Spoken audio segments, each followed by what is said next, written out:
Welcome to a Chat with Heart podcast. I'm your host, Christina Martin. I'm here to help guide heartfelt conversations with new and old friends I've met from just being alive or touring my music around North America and other parts of the world. I chat with people I feel a kinship with and that I genuinely believe we can learn from. Our personal stories have great power to heal, influence, and inspire.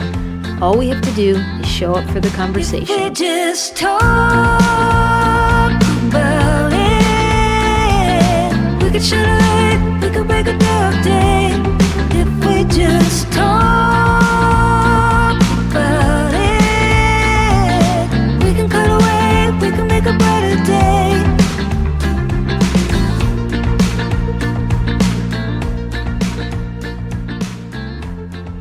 Hello. Okay. Last episode, I believe I said I would talk more about my upcoming single called Little Princess. So just to let you know what I'm working up to in the coming weeks, April 7th is Bandcamp Friday, where Bandcamp donates 100% of the profits, of their profits, over to the artists. So that is a great day to buy merch from artists on Bandcamp. They're going to reap the full benefits. I'm launching 3 of my limited edition puzzles from the new album on my Bandcamp merch site on Friday, April 7th, Bandcamp Friday. So then a week later, I have a new single and music video launching Friday, April 14th. Mark your calendars, Little Princess will be available. I love this song. I'm so excited for you to hear it. I wrote this song for my brother, Stefan, and I. Growing up, I looked up to him very much and wanted him to think I was cool. So I always shared anything creative that I did with him, for feedback or his approval. My first memory of creating something involved him. And that memory was a kind of seed for this song. In a way, I guess the song was like 30 years in the making, which is kind of cool to think of.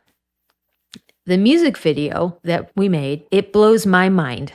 If y'all don't know, I've been working on music videos for my new album with this brilliant director. He lives on Prince Edward Island. His name is Brendan Henry. So Brendan, he wrote the video treatment, filmed, directed, edited, the whole thing. He really, really takes us out of this world for the Little Princess music video. You'll understand what I mean when you see the video. I don't want to spoil it.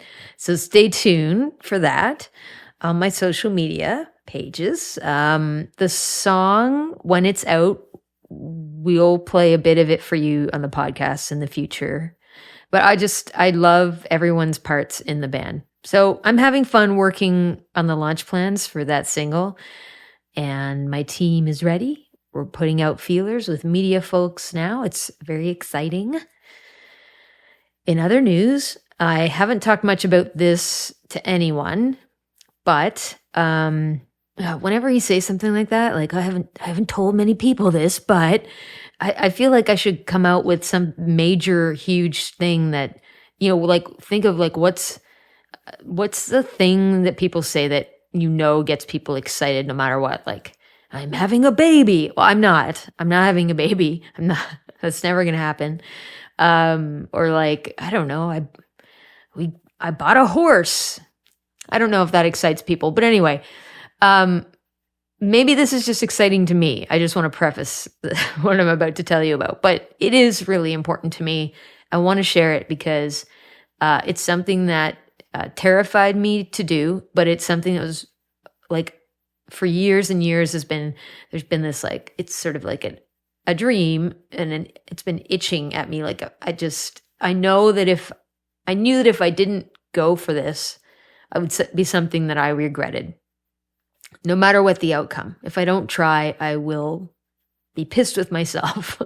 So I'm going to tell you about it. So it's been a big project that is wrapped up. I received funding during the pandemic from the province of Nova Scotia to create charts for 9 of my songs for symphony orchestra performances. Now, hold on. Don't get too excited. I don't have any symphony gigs yet. But what I do have are the completed charts for my band and me to play with a symphony orchestra. So I've got these digital mock-ups of what these songs will sound like. I don't have the real musicians. It's all, but it sounds really cool. It sounds like, okay, you get the point when you listen to these mock-ups. So I can start reaching out for opportunities. That's my next phase.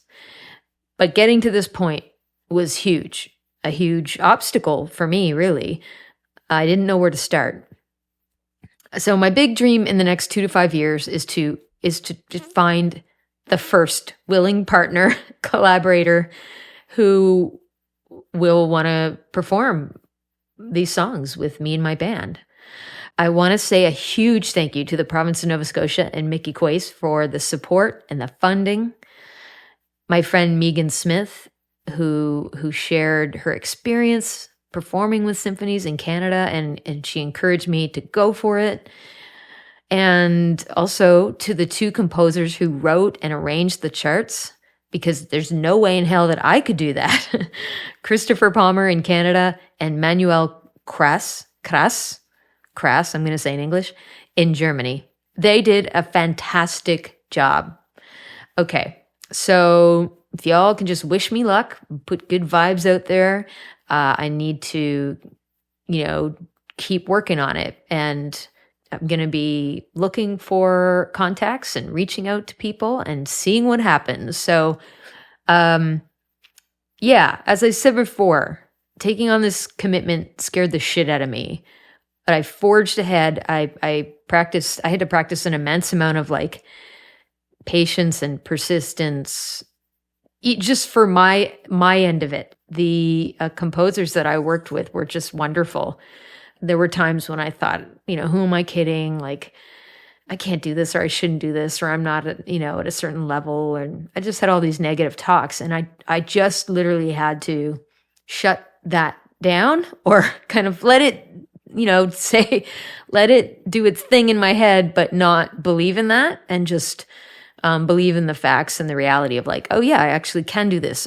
I did find the support. I do have the support. I'm actually writing the first email, so I'm going to continue to forge ahead and remember that I only live once and I don't want to have any regrets. Speaking of no regrets, boy, am I happy that despite many years of procrastination, I ended up launching this podcast with my best friend, Dale. My guest today, brother from another mother, or maybe from the same mother. We're still sorting out the facts around that. Graven, also known as Matty McKechnie. He's an independent folk rock singer-songwriter from Ottawa. He's got 15 major releases under his belt, and his latest album, Simple Complex, recorded at Fang Studios in Dartmouth, Nova Scotia, is fantastic. He loves touring. He promotes self-love through his songwriting and his conversations on his podcast, Graventown. He's one of the nicest humans, and I'm a big fan of his songwriting and also his dedication to the craft. Oh, and he has great merch on his Bandcamp. I own one of his Graventown baseball t-shirts. I have a hunch you'll love him too. No pressure. But here's my chat with Graven.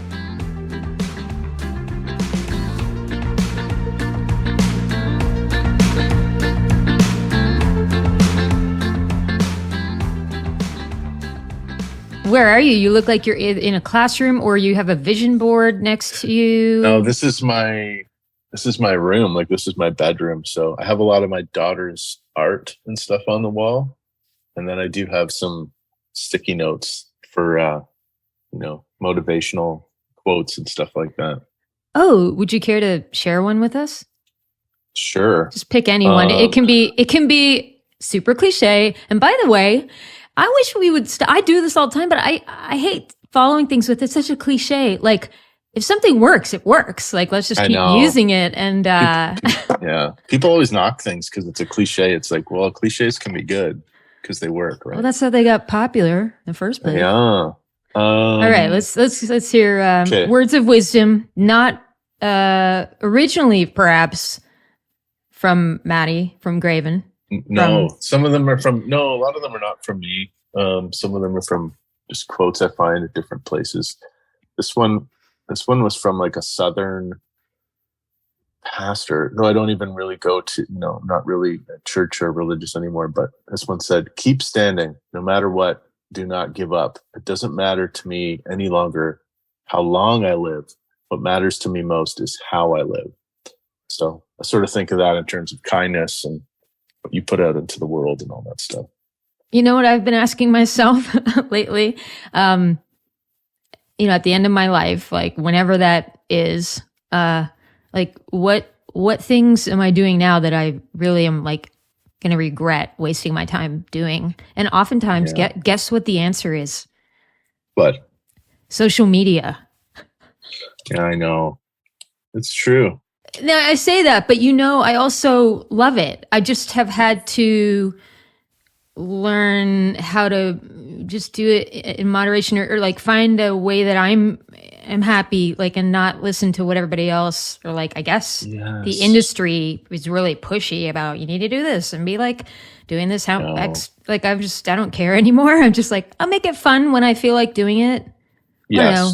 What's your take on that? I totally agree with you. So I got kind of down the wormhole of it a couple years ago because I started like becoming more, serious about music or doing it more full time during COVID, like early COVID, and probably about a year into the pandemic.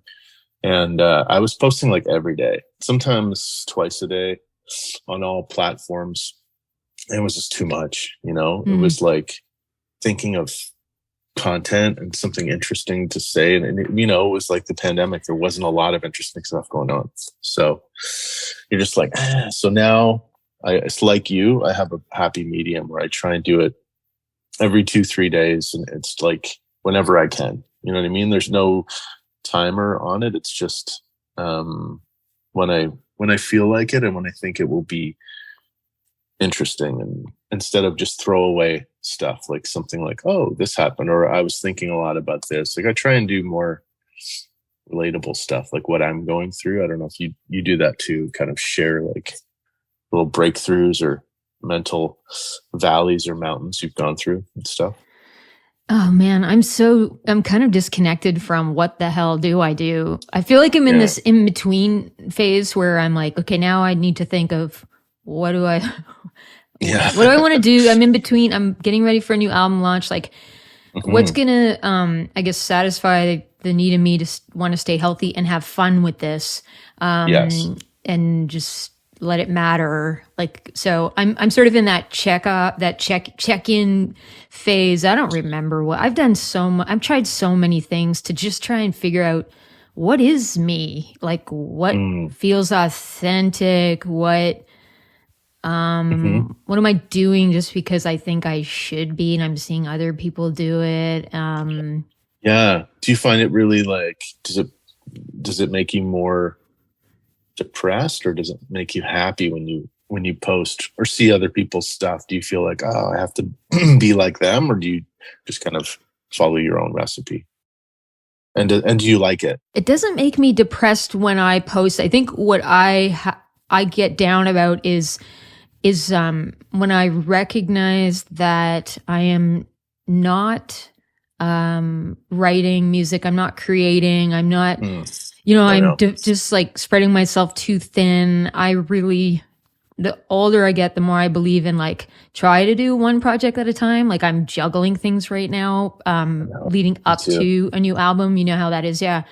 And so anyway, I do love posting. I just need to, but I've also absolutely fallen into that kind of trap of like seeing other people posting things that are really exciting, and it makes me feel bad that I'm not doing something right now, especially in the last, since the pandemic. We haven't been touring, and that touring was always something that really fills me up. As you know, you're like you're connecting with people in this magical way, and it's a real privilege to be on the road, and that really stopped for me. And now hopefully getting back to that, but I'm seeing other people maybe touring. And what I do when I start to feel like a sense of jealousy is I start to think, I'm so happy for my friend or that person. How cool is that? And also I ask myself, is that something I really want to be doing right now? You know, it sort of brings me back to like, remember what your path is, and don't get caught up in what everybody else is doing. And it's also okay to have these really long periods of time where you are not, super busy, and Totally. you need seasons for writing and filling yourself up and living life. And then you need seasons for doing the music business stuff, and you need seasons for touring and all that stuff. You do. You know what I'm saying? Yeah, you can't. It's true. I think that's what I'm sure you've seen this too. Like a lot of my friends who are talented, and your friends too who are talented, like this, if you can call it an industry. I don't even really like calling music an industry, because the industry is like, usually like steel or lumber or something. They provide people with jobs and benefits and all these things, right? But music doesn't do that. But I think that we see these friends that and I know who just run themselves ragged, right? It's like that's been like drilled into them. It's like tour, play, and then get an album out somewhere every couple of years, right, or something. And and then when you do that, and these guys have been on the road, as you and I know, like doing 200 shows a year or something, which is insane, or 250, and then you're just burnt. Like you're coming in to record, and you can't like collect your thoughts or your feelings on the songs, and you can't be present in the songs because you're just, when you're like a road warrior, you're just in that zone of like, go, I got to get to the next thing. And it really wears people down, I think, mentally too. And I've had some friends really suffer from that as well. It's kind of I don't know if you felt that way, but I feel that way. I'm always like, I'm not doing enough, because I kind of try and do, this next year, hopefully, I'm going to try and do like 100 shows or something like that if I can. But to me, that's like a lot. And, I think that's a lot too. Right? So I don't know, but what do you think about that? Like, how do you avoid the hamster wheel of the music world telling you need to do more and more and more all the time? Well, I guess I kind of shut it off. Like It's good. I mean, I try to. I'm not immune to those feelings of I'm not doing enough. Like I've been sitting on a new album. I think most people don't care when I put stuff out. No one's going like, what the hell's the matter with Maddie or Christina? Like I'm waiting, like, I know. like as if there's not enough music in the world to check out. I've gone my own way many times. I've made my own decisions. I think it. Yeah. And I love your stuff for that. That's awesome. Thank you. Definitely. Yeah. You're like a pioneer, and you just do it your own way. And fundraise and stuff, like that's so important, like I don't know. I wish I didn't have to. I mean, the reality for me is like I make money at this, but I don't always make enough. I spend a lot because I believe in quality collaborations. I believe in paying people so that they could. That's the other thing too. Is not to cut you off. It'd be the industry thing. It's like being a musician is so expensive. Like the stuff that we use to make good albums, to make good songs, like mics, all those, really good equipment, really good guitars, pianos, whatever, like that stuff isn't cheap. Yeah. It's super expensive. So we're in this industry where we don't, always get paid that great. And we use like really expensive equipment. If you want to do it right, you have to use expensive stuff. And it's like this weird, unbalanced scale sometimes. Sorry, I'm sounding really negative, but I'm not. I think you're not at all. I think this is the stuff that I think you can say these things and it's not a negative. It's just an honest, like, hey, this is the reality. I want to know what you do when you burn out or you're looking for creative inspiration, what are the things you turn to in your life? Like for me, I start listening to good songwriters. Like I was listening to your album, which we're going to talk more about, Simple Complex. Oh, man. And I was like, this Thank makes you. me want to write songs again.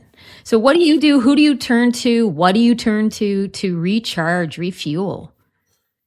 And that's a good question. I think I'm still figuring that out, like just being a couple years into really doing it full time. But I think that the main thing for me is always nature.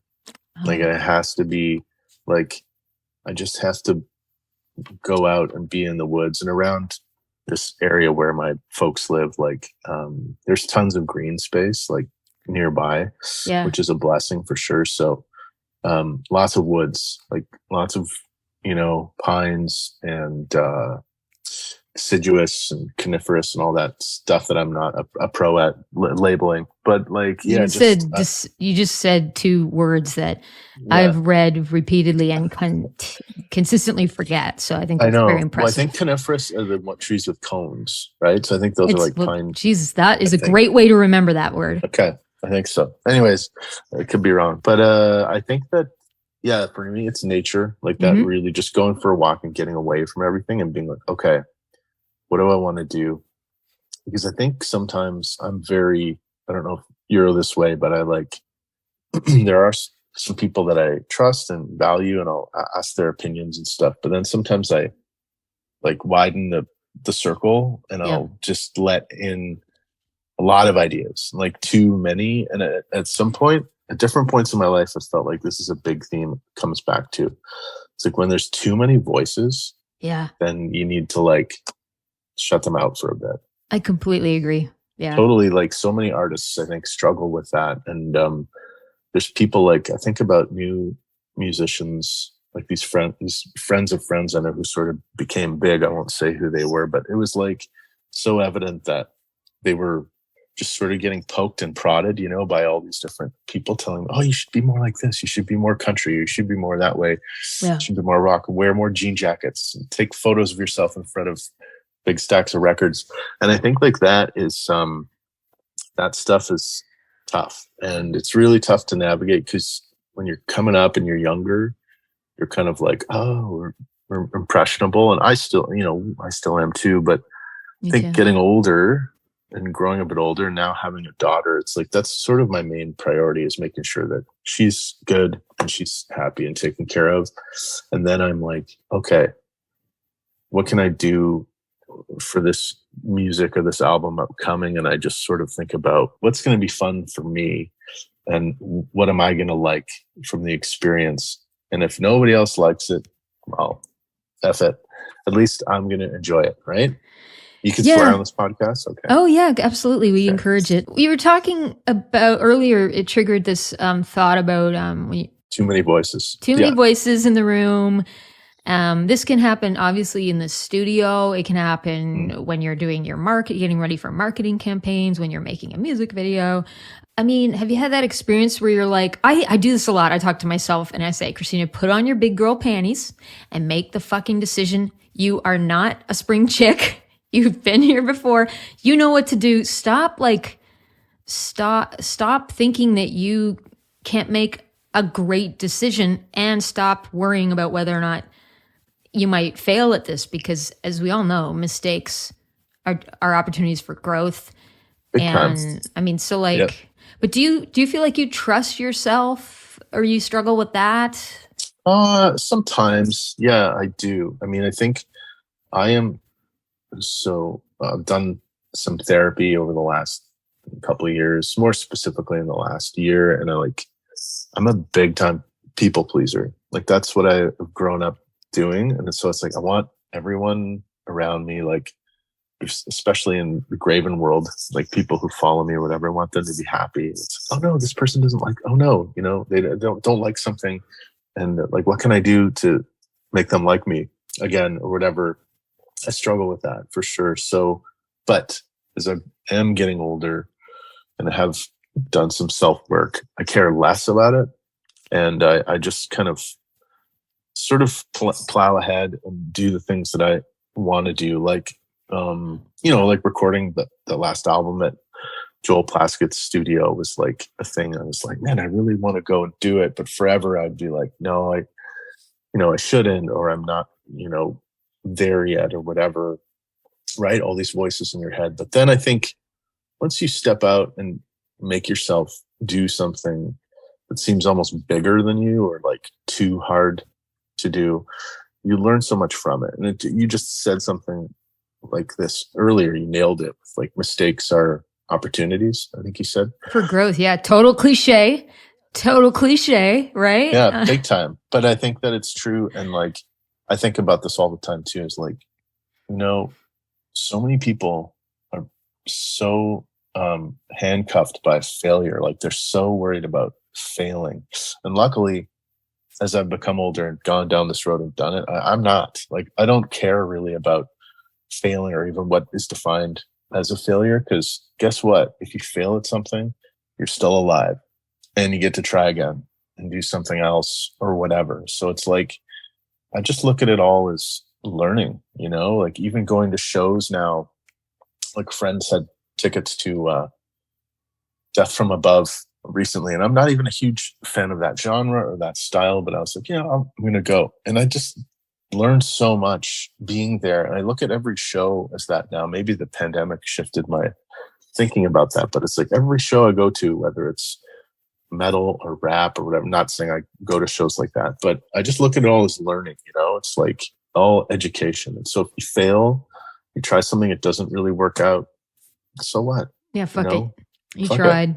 Try again. I mean, that's when I think the happy, spontaneous moments in your life can happen when I'm not saying, I say no to a lot of things. I like my quiet life and then I'll go out and be busy.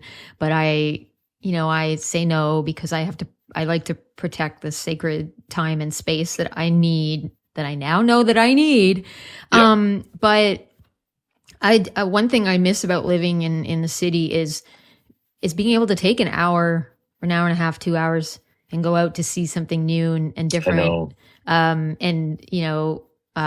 I were to do that now, it costs me so much money because of the distance and the overnight and the cost of it all. But just how far are you from the nearest city?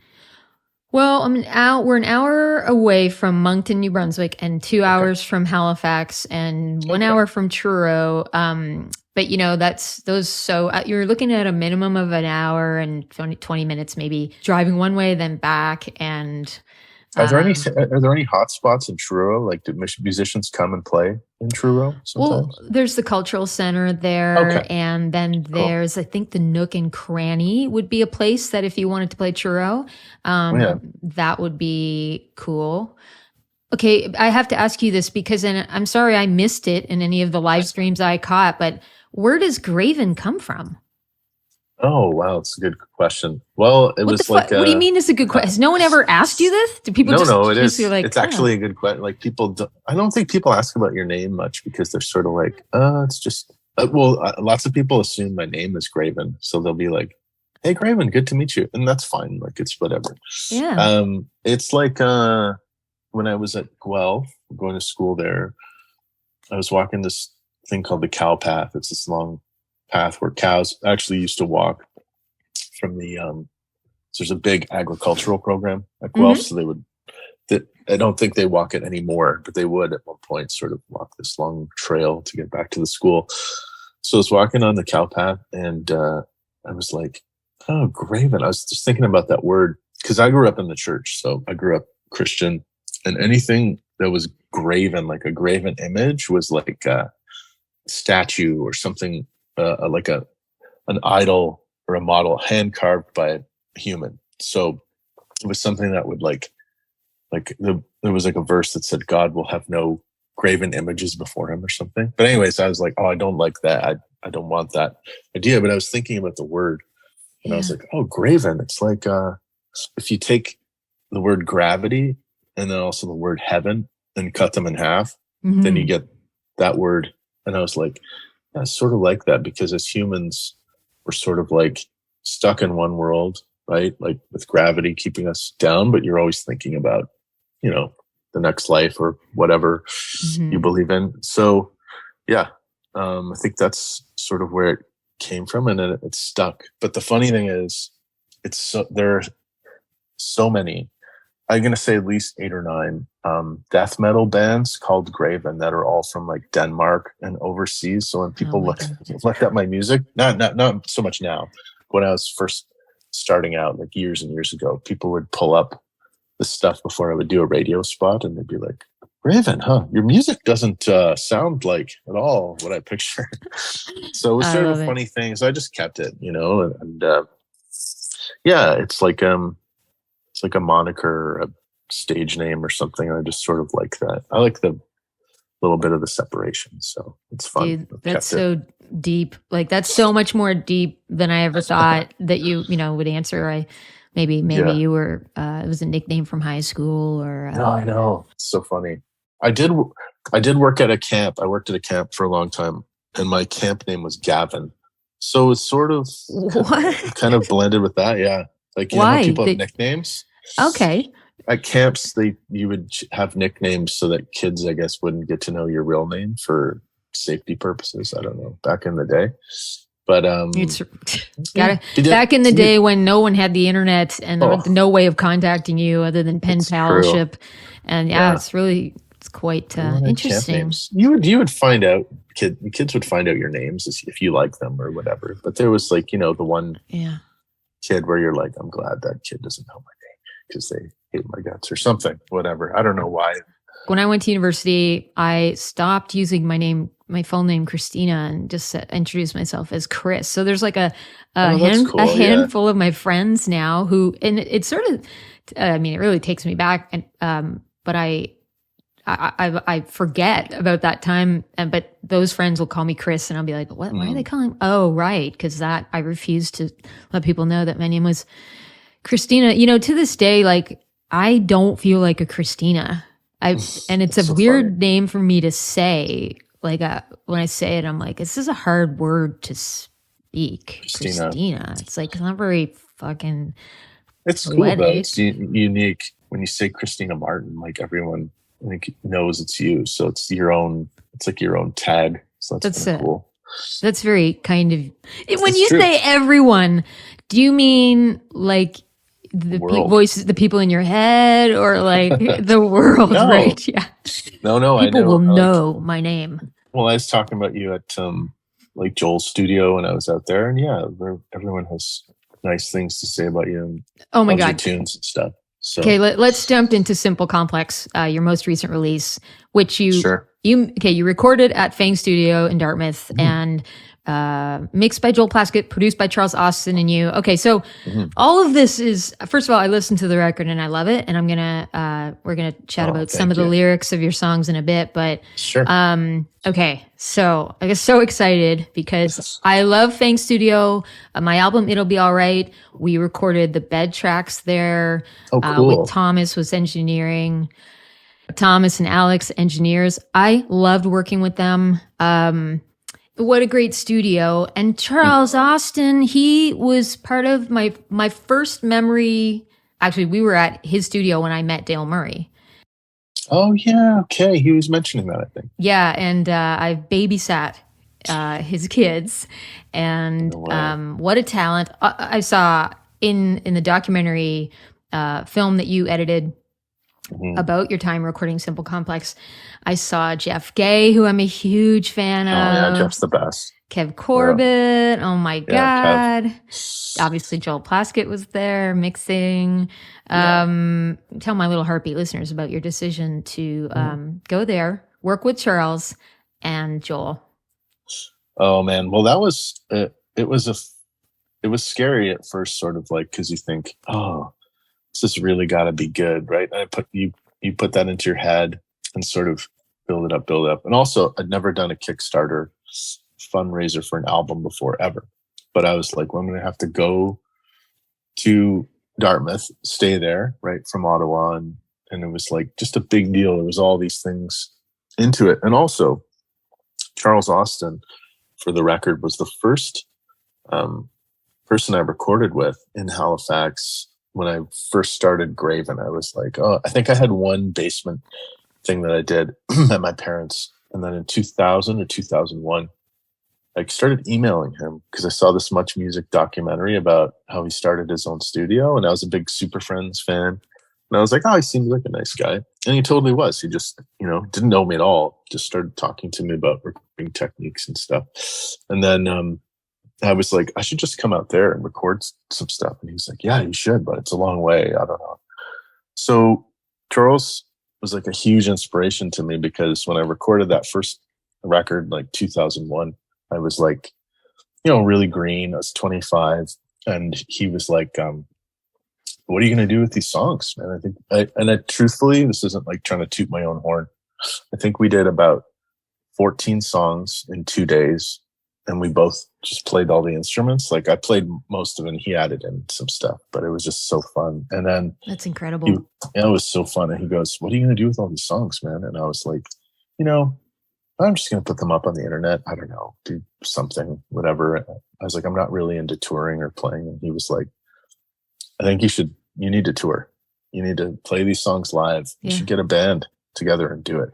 You and I were working on our first albums in 2001 in totally different cities. No way. And similar experience. It's interesting because I had no idea what I was going to do with these songs, but it was my producer at the time, Darwin Smith, he was feeding me into like, you should put a band together. You should do this. You should. Oh, that's cool. And, I really had no idea, but I didn't know that we were on the same... That's so funny. At the same really place. Oh God. At the same time, really. That's hilarious. Well, I think to make that story shorter, I was just going to say, so I was recording for the first time with Charles 20 years ago and then doing another album with him 20 years later, right? Was really like special for me. That is special. It was so special because I was like, oh, this is great. And I talked to him about it. I was like, do you want to produce it and be involved and we can produce it kind of together? And he was like, I don't know. But he's like, yeah, he's always up for, he's like, yeah, he works with Joel a lot at that studio. And he was like, I think recording on your stuff would be fun. And I'd sent some really basic scratches to him and Joel and Thomas and Kev Corbett. And they just, came up with these wicked ideas for how the songs should sound. Oh, and Jordan Murphy was the drummer who's from Walrus. Oh, is that the guy that was sitting on the couch next to you in the documentary? Yeah. Okay. Gotcha. Yeah, unbelievable drummer. Like he got those 8 songs down and recorded just with me on acoustic and him, playing the drum parts that he'd figured out. So these songs didn't have any drums on the scratches. It was just me playing acoustic. And he nailed them completely in like a day and a half. That's amazing. Yeah, I love the drums, by the way. The drums, the treatments of everything, your vocals, and everyone did a fantastic job. They really did. And Kev Corbett, shout out to him. He came in with his strong ideas of like, I think this should have some more like distortion and stuff in here. And then he brought like this drum. I don't think we ended up using it. It was from like the 1800s or something, like this hand drum thing. And he just came in with such ideas, right? He was just like, let's go. And it was awesome. And Charles was just like that the whole time, like running around in his element. And he's like, I think this part should have, some weird echoey thing going on. And he's like, okay, let's set it up. And he would just get a mic and like do it himself with this like little amp and just, how Charles is. I saw the the Fender Champ. I think it was a Fender Champ. It's one of my favorite things is working with the musicians like Kev Corbett, that they come in and Charles Austin too. Like, I think you refer to it as sonic layering, and it's funny, but in my album credits for this new album, I call it Sonic Delights. Oh, funny. They come in with a plethora. This is by the way. I use that word too. Man, we're like similar. I think we're pretty similar people. This is really weird. We're on this similar trajectory. It's awesome. I think you should do the Ancestry.com DNA test and maybe we'll be related. Yeah, it could be brother and sister. Feels like that. Isn't it cool to meet new brothers and sisters? Like, I know, this is really cool. Yeah, I'm loving it. So okay, so because I have like I know I have strengths, and I bring things obviously Uh-huh.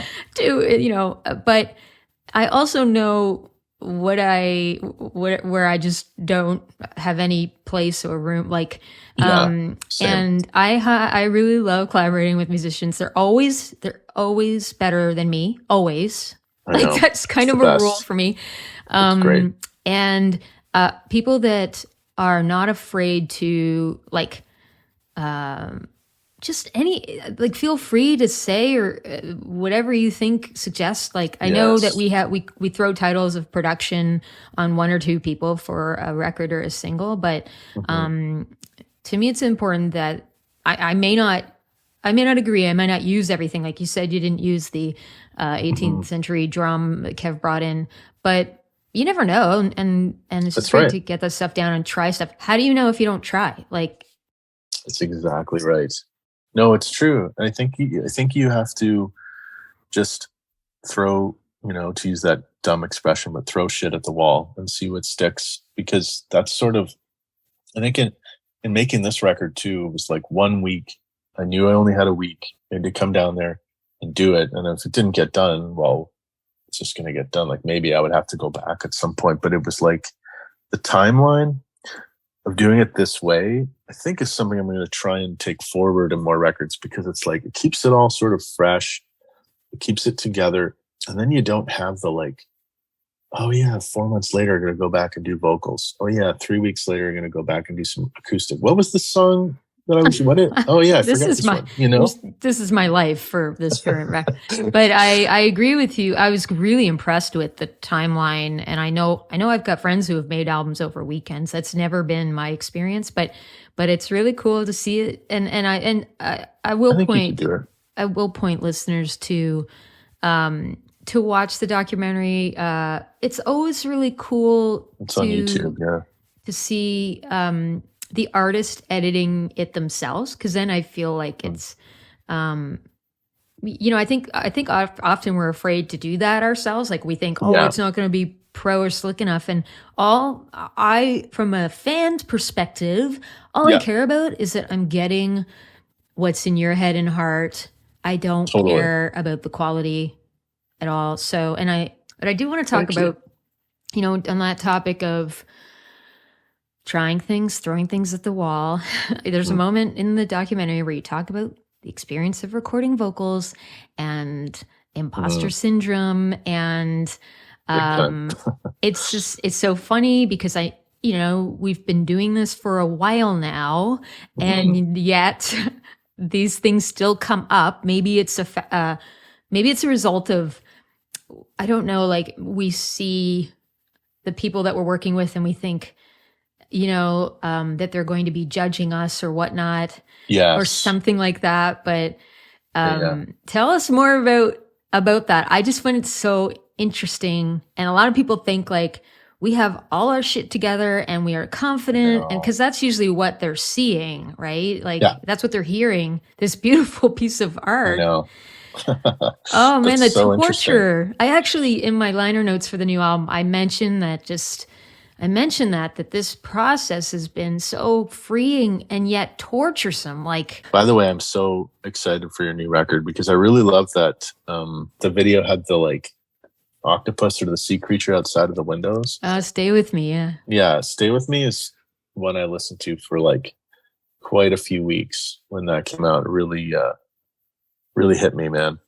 I wanted to answer that question earlier too about being in the studio there, and then it was like all that stuff was done, the layers were done and everything's done, and it's like the vocals, you have I think a day and a half or 2 days to do those, and it was like, no, I think I did all the vocals for 8 songs in about, it was like 6 hours or something, like Dude, over that 2 days. blows my mind. But here's the thing though, the whole time you're inside your head just going like, oh, this is terrible. Like, oh my God. And this is the thing, is that all comes down to that if you're our kind of music, the lyrics are so much the thing, and melodies and like everything else going on in the background. It's great. It sounds awesome, but the lyrics and the vocals really need to kind of hammer it home and bring the truth of the song to light, I guess. And so, yeah, it's the weirdest thing because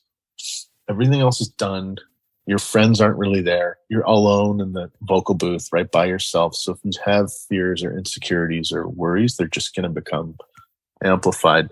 But then it's just like anything. You get to a certain point and you're like, well, fuck it. I don't know. It's not that bad. And I think it'll be okay. And then once you start hearing stuff back, you're like, okay, oh yeah, all right, it is good. But it's weird. Like sometimes your voice is sort of weird and tin-eared inside your own head, right? And it doesn't sound the way you think it will when it's on tape or on digital, whatever, how it comes out. So I think it's just important for people to sing their song, sing their truth. And it's like a total psychological journey when you're inside that vocal booth and you're like, okay, the vocals, I know, it's this thing that's coming. It's like this train that's like at the station.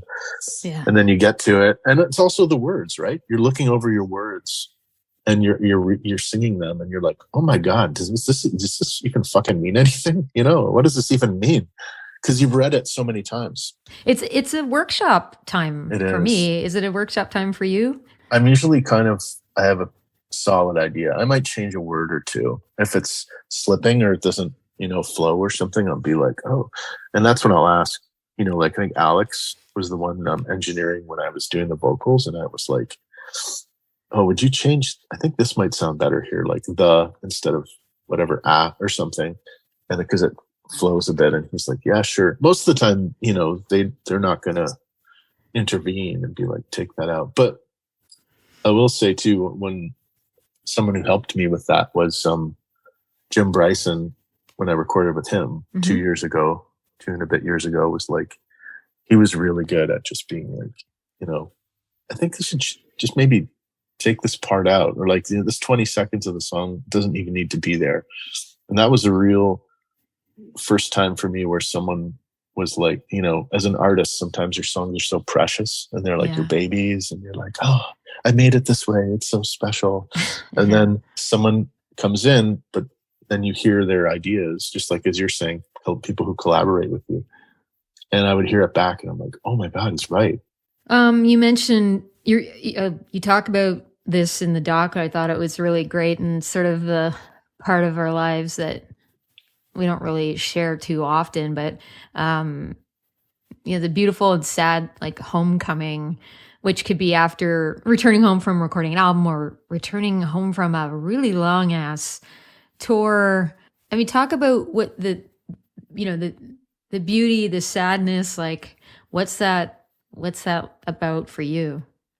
Oh man, I think I'm still figuring that out, but I think in music, as you know too, like there's just so much build up to what we do. Like there's so much anticipation. It's like you have an album, it's like anticipate it, tell people about it, like really build it up.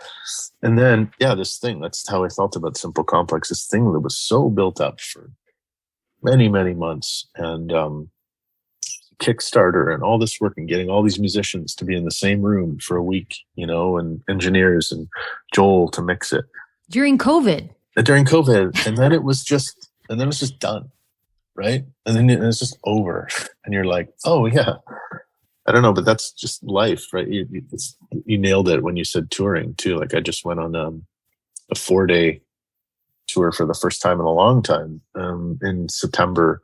It's like you build it up, and then it's just done. So I think that's what we have to deal with sometimes as musicians. It's like the thing, it's like being a part of the circus, being a part of this fun thing, and then it's just done and coming back to whatever your normality is. And I'm trying to deal with that a little bit better and just, use my time where I'm not touring, where I'm not recording better. I'm still admittedly learning how to do that. It's hard sometimes, But I feel you, man. Like I struggle with that as well. I think as someone who has just lots of ideas and is sensitive and like is routine scheduling, is that work for you? Or during pandemic, one thing that kept me focused, especially during the early lockdown days, was doing like once a week, every week. I did the Instagram live stream, and that was so fun. And then it turned into, there were a lot of people watching at different points. And, Strombo a few times like shared it and was so nice. And he had me on his live stream to chat about it and stuff. And but I've stopped doing it just because I feel like I was on screen so much, as we all were probably during the pandemic. And so, but I think that it gives like some structure to the week when I'm not touring and playing, and that I should maybe start to do it again just for the heck of it, and kind of build around that and have different stuff I do on different days. Like I am getting better at that. I have planners and I'm trying to figure that out, but also have a 6-year-old daughter. So it depends on when I have her, like I have her certain days, and then I have her on like weekends. And so it's just sort of using the time when I don't have her, because I don't want to be doing a lot of that shit when I have her. Like I want to be with her, and she's at an age where it's just important to be, present and all that stuff. So yeah, I'm getting better at that. And you're right. Like flexibility within routine is something that I'm still kind of learning for sure. Yeah, it's great. Okay, let's talk about the songs on Simple Complex, because that's the most recent obsession that I've had. Okay. Greener Grasses. I'm listening to this, and you saying I am always somewhere else. So my question is, are you here with me now? Yeah. I am, for sure.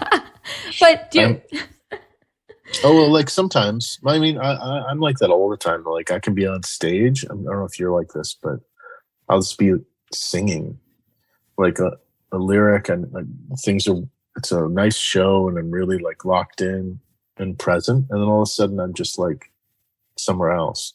That's also very odd when that happens, right? Like you can be fully doing something and performing, and you're like in this moment where you're focused and pretty intense and into it, and then all of a sudden you're just like, oh yeah, I have that show I wanted to watch on Wednesday or something. Like just, a thought will come up and you're kind of somewhere else, and you're like, oh yeah, I'm doing this thing. But it doesn't take away from it. No one would know. It's just that's how my mind is sometimes, for sure. But yeah, I am one-on-one conversation though. I'm always pretty focused and like in the zone. Are you an introvert or introvert extrovert or a mix? Or I suppose I'm an introvert extrovert. I probably need more time alone than I do. Like if I, on tour, think about a tour day, the time, like the sound check when you're around the promoter and maybe some other people, and then after the show where you're at the merch table and you're really full on with people and sometimes friends. So that's I love that, but it's very exhausting. But the rest of the day, at least when I'm touring with just Dale and I, because we are both totally cool with, we have our millions of chats, but we're pretty quiet, and we don't even listen. We'll listen to podcasts, but we don't listen to a lot of music because we need ear breaks too in the car. And so it's a very quiet, I'm working on projects in the car, and he loves driving. It's meditative for him. But yeah, I think I'm much more of an introvert than anybody would expect. I don't. Well, also learning recently from our friends Tony and Angela, they're educating us on kind of just getting to know ourselves a little bit better, and we came to understand that Dale and I both we actually don't have a huge we are not able to generate our own energy. We get energy from other people, so we. That's that more extrovert side, I would say. But you're probably both. You're I'm the same way. Totally. But, I can't do as much as some people. I get really tired, and that's another thing nobody knows about me. I think they think, oh, she's got so much energy, and no, and that's why I can only do so much. And when I book a tour, I have many more days off. I'm willing to pay out of pocket for days off, so that for my health, for the benefit of the show and the audience. And because I just don't have that energy. I wanted to know what you meant by you've got an algorithm for dealing with your friends. Yeah, that was a sort of a funny line that came up. I was driving for this egg company delivering eggs all across Ottawa, in the Ottawa Valley. Mm-hmm. And I was just thinking about how the digital world stuff that we live in, and it was just sort of like an AI type thing, like thinking about how funny that would be, like if we do have an algorithm for dealing with dealing with your friends. So it was the joke. Like sometimes I don't. Sometimes I'm not great at checking my texts. I have become better. So it was sort of just about that, like thinking like I don't actually think that, but it's sort of a funny lyric to have in a song. Just the idea of everything being sort of simple and complex at the same time. Like sometimes just friendships are, like people get pissed off, like, "What? How come I haven't heard from you? What the hell's going on?" And you're like, "Oh no, I'm just busy," or whatever. And it had like this rhythm to it. Rhythm is right. Yeah.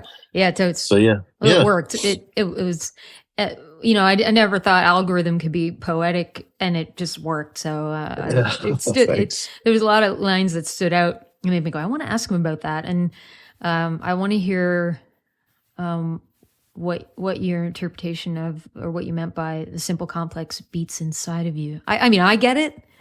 Yeah. But it took me a while. I think only in the maybe recent 5-6 years did I really get that. Yeah. I think, this, it's the simplest complex beats inside you, but it's the same. Fuck. So no, you got it. Don't worry about it. No, you can't really hear it. The song is called Simple Complex, but it's just, I think that the heart is probably the most complex thing, not just in terms of what it does medically, but in all of the stuff that feeds into it in the body, but also just your heart is in your mental and whole body heart. Like how is somebody doing? Like how's your heart doing, sort of thing. And so I just think that's it's really sort of an album, I think, about self-love and learning to love yourself, and how that's the most important thing you can do, I think, in life, because from there, and you can really learn to love other people and learn to really be kind and mean it because you like yourself, you do. And I've worked on that, and I really do. I do like myself, and it's taken me a while to get there. And beautiful hard times. So I'm going to read the line, but I'm going to tell you what it brought up for me right away. The line was, was there a time that was not hard? Help me remember. Was there a day that was not dark? And, I've used songwriting to help me sort through, remember, come to some kind of even rewrite my story and figure out who I was and how I became who I am. And I think early on, my songs maybe sounded, at least came across and to maybe my mother especially, and the stories I would tell at shows, I would talk about my childhood and I think I didn't always know maybe how to. I think at that time I was just like that. Everything was just so fucked up. I had carried a lot of anger towards my father.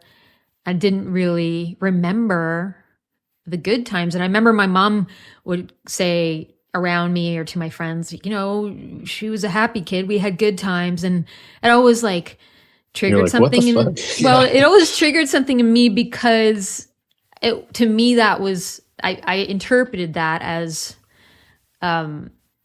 nothing really happened. None of this, she made it all up. And that further made me feel so much shame and all this stuff. But I also understand completely where my mom is coming from. And now I'm actually starting to try exercises where I I remember there were so many good times, good things about my father, great things about my mother and my siblings. But that's what that brought up for me. What were you kind of referring to, I guess, in that song for you? Is it somewhat similar or? Yeah, well, in some ways, for sure, it was more a song about high school because I did not enjoy, especially the first half of high school, and I was at this really sort of rich school where it was like you were either a jock or you're nothing, and it was just a very popularity based sort of school. And was there a day that was not dark beyond September? It's like the school year. I just dreaded it, right? I hated going to school. Oh God, I'm so sorry. But you know what? As I got older and I went to this other school at grade 12, I switched because eventually my parents were like, the school's not good. And my marks were terrible. So at grade 12, I switched to the school called Bell. And I went to Bell and it was like, oh, wow, there's more than just white people at a school. And there was this big Somalian influx that year, like to Canada and to Ottawa. And so it was just saw this great split where these people, they didn't care. They were like, hey, be who you are. We don't care. There were jocks there. There were preps, there were all kinds of people. And I was like, oh, this is great. So that's, but also, you know, at the end of it, I think I said at the end of that song, it's like the hard times pushed out the rhymes that got me onto the stages. So it's like the problems and the things that we go through, right? They turn into songs or art of some kind. And that's always pretty cool. And just to mention too, I want to say the song's actually called Hard Time because I recorded it at, no, it's not your fault. Because I recorded it at Joel's studio and Joel has a song called Hard Times, right? Which was actually pretty well known. So if I had made a song called Hard Times and recorded at Joel's studio, that would be pretty like, hey man, I'm just going to come to your studio and steal one of your song titles. Is that cool with you? Oh, that's very conscientious of you, but I personally would say go for it because, you know, it happens all the time. Yeah. So but people use song titles there's only so many to go like around. Summer of 69. If you, that would be a little odd. Or if I made a song called I Am Trying to Break Your Heart, I think Wilco would be like, oh, I think we came up with that one. Or like, what? First. Yeah, what's love got to do with it? Very specific, but yeah. Your podcast, Graventown, which I love, by the way, and I can tell. I'm just having this conversation. I could, you know, you're such a pro, and I think it's really cool that the pandemic has allowed more people to have these long form conversations and I think you're really great at that, and you make people feel very comfortable. I felt very comfortable as a guest on your podcast, Graventown.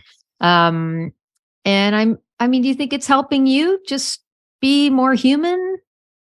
Yeah, for sure. I love conversations. Like I love the one-on-one. And so whenever, you know, you hear about someone and they're just being open, like I think that's the thing, right? That we live for sometimes as musicians or artists. Everyone's different, but like, I love that, you know, when you really, there's like some curtains that get pulled back on somebody and then you see the inner, you're like, oh, wow, you know, I had no idea, or I never would have thought that, whatever. And I think it just helps you to maybe be more kind in the sense that like, none of us know, like we don't know what anyone's going through. You walk down the street and you might think someone that you've seen every day is a dick or whatever.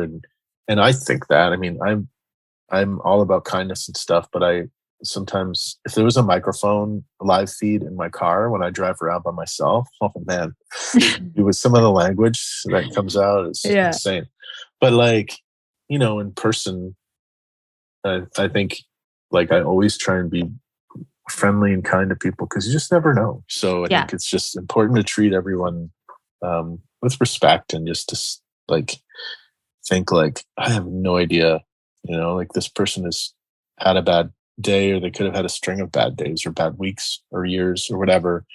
And so Kindness goes a long way. Kindness does go a long way. You're right. Yeah. You know who I used to think was an asshole before we became friends? Who's that? Lenny Gallant. Oh, okay. I don't know. He's a songwriter. Is he from PEI or something? Yeah, Lenny, singer-songwriter from PEI. Yeah. Fantastic storyteller. And what an incredibly kind and generous and loving human. And I don't know. I don't know if he is if it was because he's shy or, but I just made that assumption for some reason. And That's so funny. I don't remember how I got to first, get to know him. But once we first when we did finally have a conversation, and I was just like, wow, was I totally wrong? So I think I used to, probably because of having of just childhood trauma, I would have my guard up about most people. Initially, I would go in lead with this person's probably giving an asshole, so I get to protect myself. But now I'm trying to switch it where I'm like, just assume everybody is just a kind person, and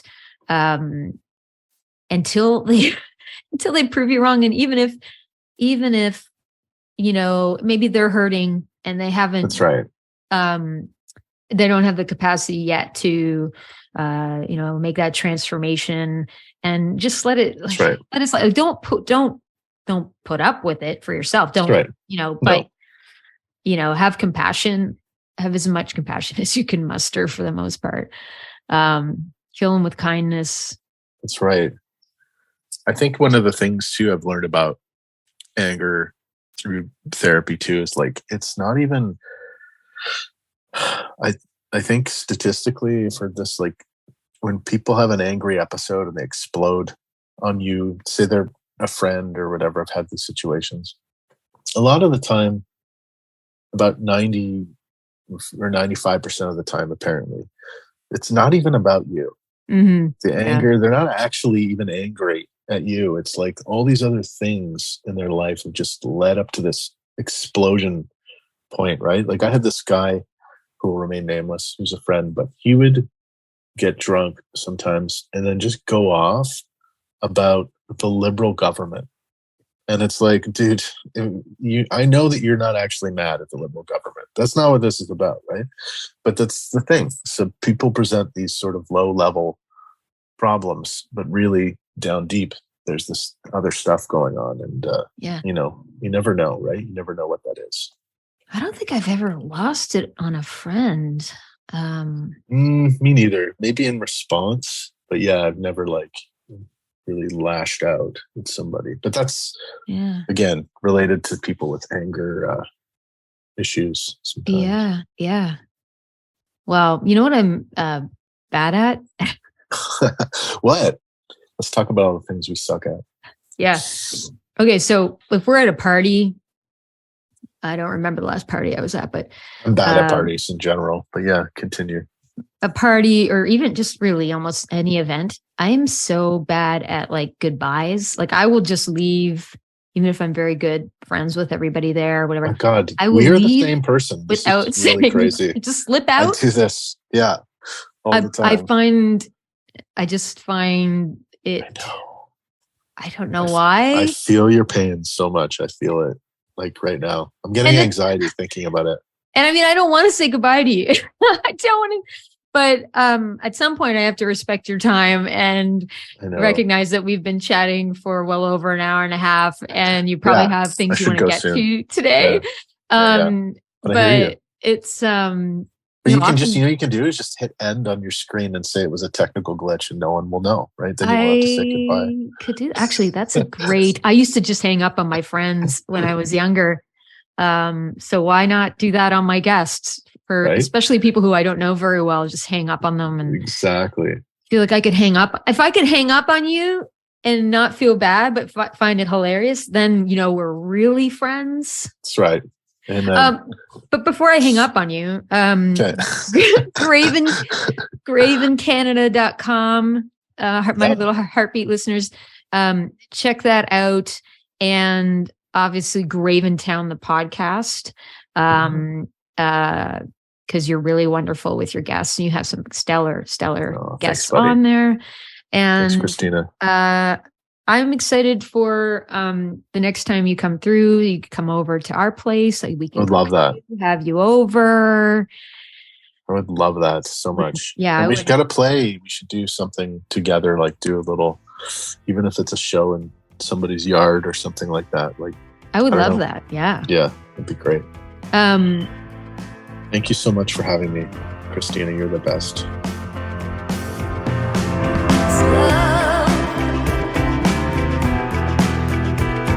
I don't want to say goodbye to you. Oh, I don't want to say goodbye to you. Welcome to the Heartbeat Hotline, 1-902-669-4769. I'm the host of A Chat with Heart podcast, Christina Martin, and I'm so excited you called. Leave me your question, suggestion for the podcast, or a comment about this episode. Please be aware your message may be used on the podcast and social media. Tell me your name, where you're calling from, and it's also fine if you want to remain anonymous. Thanks for listening. Have a great fucking day. Thanks for listening to A Chat with Heart podcast, produced and written by me, Christina Martin, and co-produced and engineered by Dale Murray. Check out Dale's website, dalemurray.ca. The podcast theme song, Talk About It, and I Don't Want to Say Goodbye to You were written by me and recorded by Dale Murray. You can find my music on Bandcamp and all the places you stream music. Visit my Patreon page to become a monthly or yearly supporter of this podcast and my music endeavors. If you're new to Patreon, it's a membership platform that helps creators get paid. Sign up at patreon.com/Christina Martin. I would love it if you had time to share, rate, leave a review, and subscribe to A Chat with Heart on all the places you listen to podcasts. Wishing you, my little heartbeats, a great day.